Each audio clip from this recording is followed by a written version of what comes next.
But happening now in New York versus Trump, the defense is cross-examining a second paralegal from the Manhattan District Attorney's Office. He's testifying about phone records with Trump's former lawyer, Michael Cohen, at the center of them.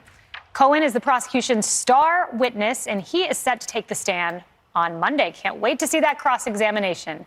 Here to discuss is criminal defense attorney Brian Claypool. Brian, earlier in the day, we had Madeleine Westerhout on the stand, and there were some interesting things that came out from her. One of which she said that President Trump would sign checks kind of on auto without really looking at them. Very helpful to the defense. She also testified to this, saying that he knew that the Access Hollywood tape, or the Stormy Daniels story rather, would be hurtful to his family.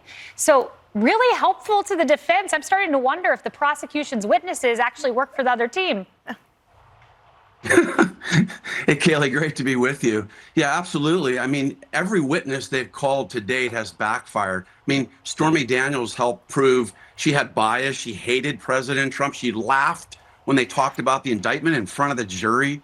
She had a financial motive to lie about President Trump. She made over $1 million, and they proved that she had 1 million inconsistent statements. And now you have other witnesses that are confirming a couple of things. That President Trump was removed from this alleged incident. He would sign checks. I mean, come on. He's in the White House. They're sending checks from New York. Do you think he's going to nitpick and figure out what all those checks are for? I mean, this is a train wreck for the prosecution. A train wreck. And what's a train wreck for justice is this gag order and the judge refusing to alter it yesterday. I mean, Brian, just taking even the legal side out of this, I think the American public looks and they see the Stormy Daniels cross-examination where you had Susan Neckles say to her, you know, you're making money off this indictment, talking about selling candles. And then this appalling TikTok, we'll pull it up, by Michael Cohen. ABC News took a screen grab. He is literally, look at that, wearing a shirt of Donald Trump in an orange jumpsuit. Yeah.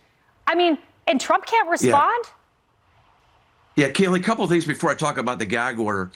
The social media is going to be the most devastating factor in the prosecution losing this case. What do I mean? We saw it with Stormy Daniels. Remember all her posts, the tweet she put out about flushing an orange turd. And now Cohen is going to be destroyed on cross-exam. If I was representing Trump, I would take every single interview he's done, every single social media post he's done, saying how much he hates President Trump, and spend 5 hours going through every single one to show that jury that he's categorically biased against President Trump and that he can't be believed at all.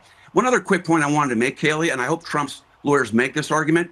If you think about it, Trump allegedly signed these checks in 2017. The entries in the financial records were allegedly made in 2017. Why is that important? The election was in November of 2016. This was done after the election. And their whole argument is, well, Trump was conspiring to defraud financials to influence the election. Well, looks like all that was done allegedly after the election. Fantastic point. Brian Claypool, thank you for your brilliance.